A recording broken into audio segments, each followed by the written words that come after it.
For this edition of the Man on the Street segment, we tried to ask people what their opinion on daylight savings time is, and after a few failed attempts, we got one answer. What is your opinion on daylight savings time?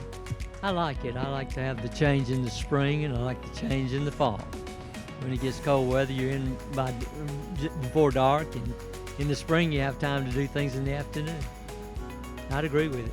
I hope I don't make you show your age too much, but is it, I know like now we have all these phones and they have automatic clocks and they automatically, fall backward and spring forward, but was it a harder process back in the day with having to reset the clock? Yeah, you had to reset your phones, you had to reset your alarm clocks, your stoves and all that thing.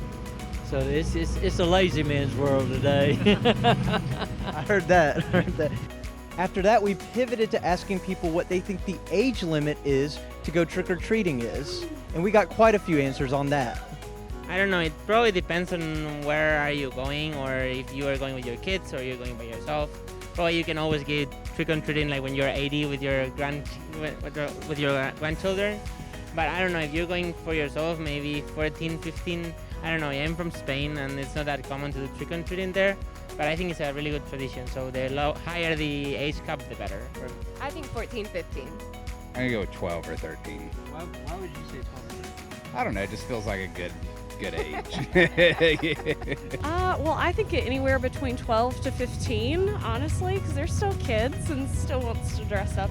I mean, I was a 13-year-old that dressed up, so yeah. Good point. My point was if you have a younger sibling who's under 12 or 15, it's still acceptable to go until they're 12 to 15.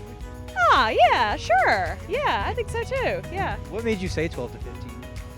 Because I was one of those. I like dressing up, and dressing up is really fun. And who doesn't like candy?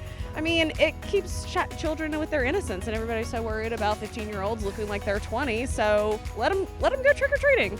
I was going to say 14. However, I used to love up dressing. So I took my younger sister. She's 12 years younger than me. I was 18. And I dressed up, but I wasn't going up to the door because I felt too old to ask for candy. But a lady called me up. She said, if you're getting dressed, I'm giving you candy. So I still got candy, but I was 18. I wasn't trying to get candy. Okay, well, we have got a consensus among us young people here. Don't you be laughing, young man. And we all agree that there is no age limit as long as you dress up in costume and you go with the flow. I would agree with Renee completely.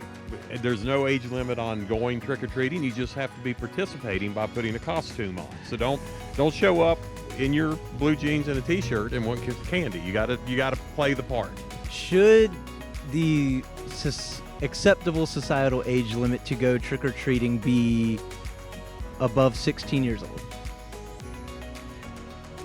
Yes. That's it.